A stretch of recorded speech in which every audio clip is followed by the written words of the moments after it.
And the reason I'm talking to you right now is I've been hearing about this new diet craze called the carnivore diet.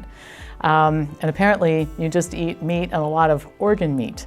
And it sounds a little disgusting to me, to tell you the truth, but that's not the reason to not do it. I'll give you some better reasons to not do it. The first thing is the argument for a carnivore diet is that people lose weight. They do. And sometimes their biomarkers improve in the short term, and they do for a while. And people say, well, you can reverse your diabetes this way. Well, you may see some temporary changes in your fasting glucose levels.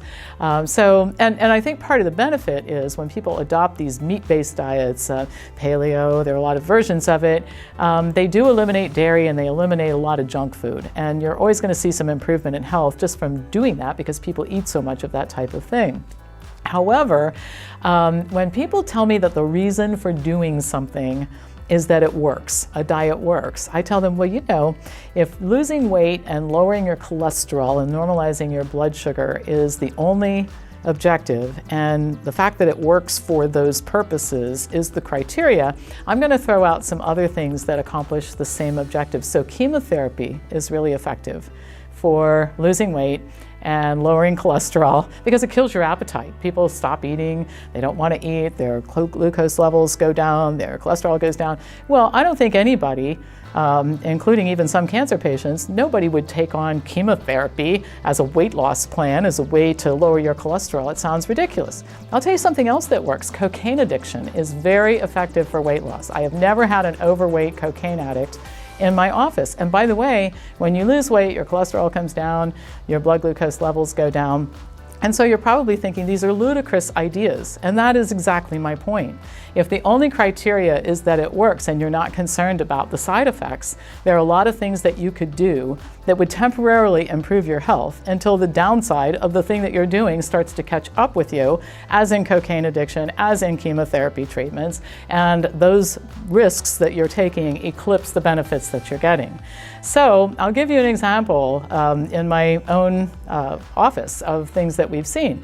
People say that they adopted a meat-based paleo diet and everything went great and they lost a lot of weight until they ended up with kidney disease because the waste byproduct of all that protein metabolism has to be excreted by the kidneys. Well, being a thinner person with lower cholesterol who's on the kidney transplant list is not actually an outcome that I think you're interested in. So if you take a look at the long-term outcomes of eating a meat-based diet, and they are not good, and I'll point to a couple of populations that will give you an example. The Eskimos, which we call the Inuit now, they eat a meat-based diet. They are the most osteoporotic people on the planet. The Maasai eat a meat-based diet, almost entirely meat. The average age at death of a Maasai person, Maasai male, is 42 years old. And in fact, autopsies have shown that when these people die at the age of 42, they have the arteries of 95-year-old American men.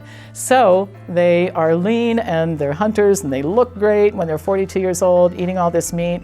But if they lived long enough, they would have heart attacks, they would have cancer, they would have strokes, they would have diabetes, just like every other population in the world that eats this way. So my advice to you is please don't fall into the trap of the latest and greatest diet that somebody is talking about on the internet. Please don't confuse stories with evidence. People tell stories about, oh, I adopted this diet and I'm eating organ meat all day long and I've lost weight. That's a story, that's not science. Check it out, because when you look at the science and you evaluate the risks and the benefits, you will see that a plant-based diet leads to better health in the long term. Nobody that comes to me is looking for 12 weeks of health. People are looking for long-term health, and a plant-based diet is what takes you there.